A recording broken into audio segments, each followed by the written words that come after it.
Alright, I haven't done a fishing video in a while.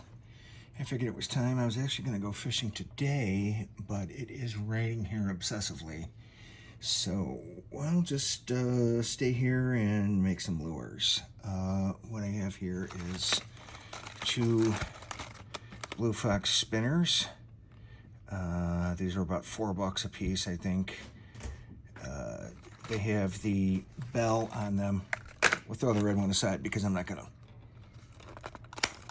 use the red one. We'll use the silver one. I'm making the silver one for a very specific place where I know they like bright colored lures, bright colored spinners. So let's just take it out of the box.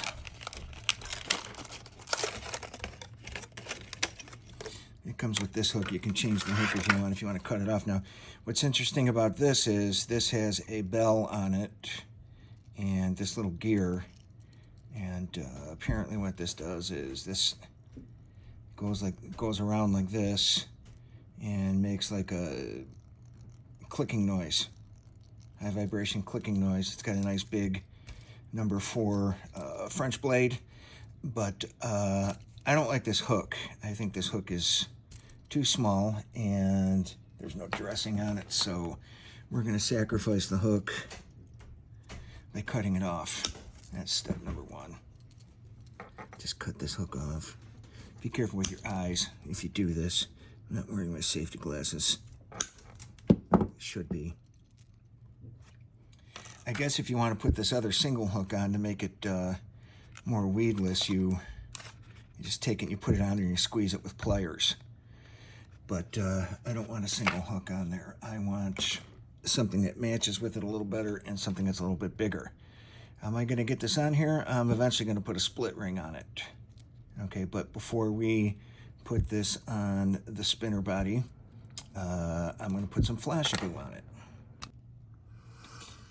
All right, before we go ahead and tie up the hook, I am going to add some glitter to the actual spinner blade so that can dry while I'm tying up. I'm like using glitter for some reason. I buy a lot of fingernail polish at the dollar store, and that's where I get the glitter from. So I'm just going to load this thing up. See, give it a little extra. So we'll let this dry and maybe even give it another coat before I put it onto the spinner body, because I don't think that's enough. That'll change it up a little bit there. We'll see how that does. All right, so I have some white tying thread all set up here. We're going to start from the loop end and slowly wrap this way. We don't need a lot on there. Just need enough to hold the end on.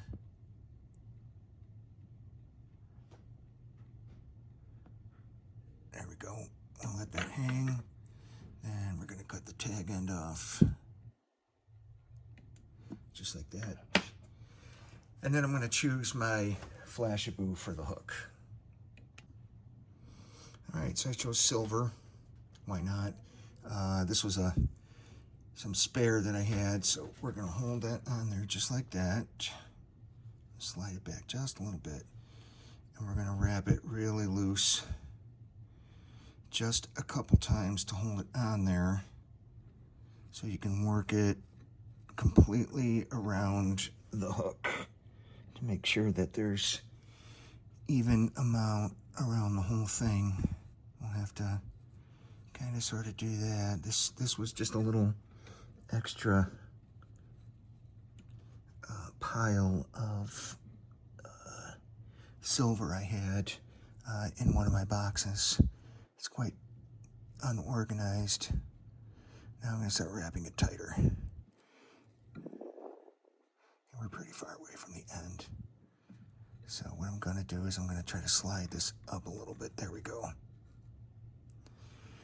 And now I'm going to start wrapping it tighter. You want to be careful not to break the fly tying thread while you're doing this. I'm trying to push it up just Let's see if it's even. A lot of these pieces are falling out. This was stuff that I cut off of another lure that I was making. We're just gonna keep wrapping it. Wrapping it and wrapping it. All the way up till we get close to the eyelet on the thing. I'm not even gonna trim this. I'm gonna leave it the way it is, make it all crazy like that. I'm just gonna keep wrapping it. I got this one piece sticking up right here. There we go.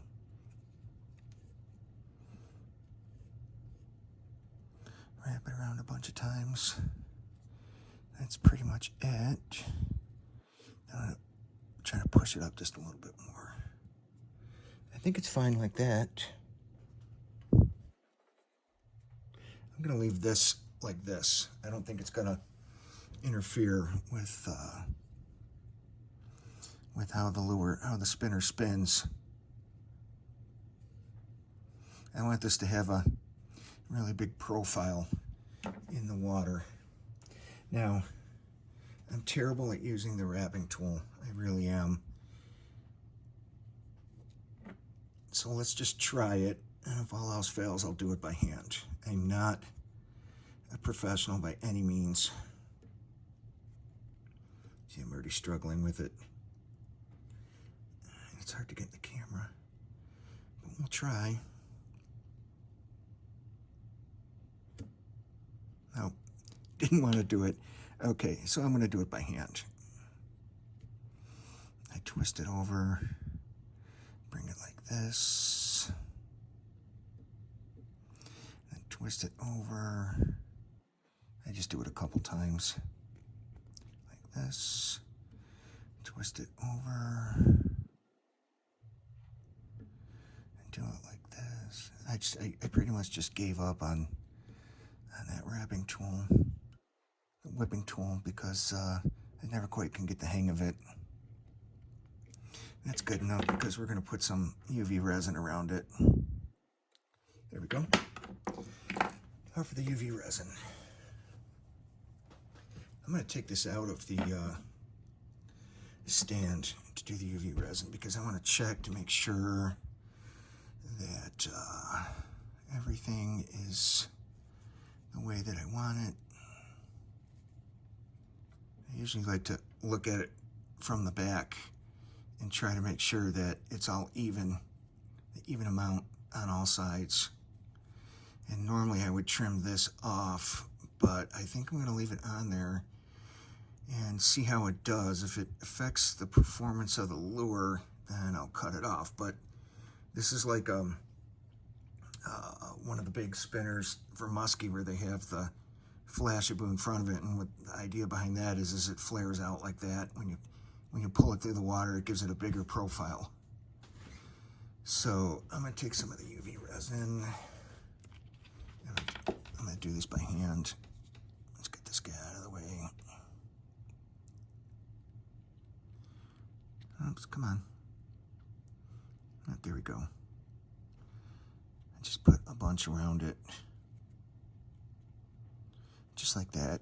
I hope that's in the camera. Yeah, that'll work. And then I kind of turn it like this to keep it even. And then I hit it with the UV light. And by the time I do that, it's pretty much already cured. That is definitely not going to come apart.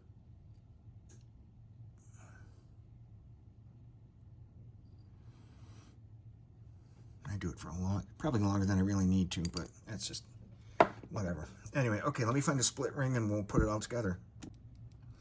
All right, here we go. Here's the split ring tool. And the split ring, of course, I've already got it on the end. And the lure, we're just gonna, it's kind of hard to see. Keeps turning. There we go. We got that on there just like that. Now I'm gonna take the hook and try to find the eyelet and all this mess. And see if we can, I'm struggling here. I'm not a professional. That's okay. I'm not a professional. I just enjoy making lures. See if we can spin that around. It's kind of hard to do with all this Flashabou in the way. There we go. It's on there. Let's see. I'm fixing that up a little bit so it's more even. That looks pretty good. Let's hold it up and look at it. Ow. Damn. See, I told you I wasn't professional. Oh, there we go. That should work pretty good. I might trim some of these long ones. I like to pull on some of them to see if to see how well they're in there. Trim a couple of those off. I don't know how well this is going to spin with that stuff in the way. Let's test it. Well, it looks like it's going to spin. Hopefully these will flare back like I want them to, and it won't affect the bell at all. That's the only thing I worry about. But if it stops raining, I'll actually go fishing with it later, and hopefully maybe I'll catch something. Have a good one.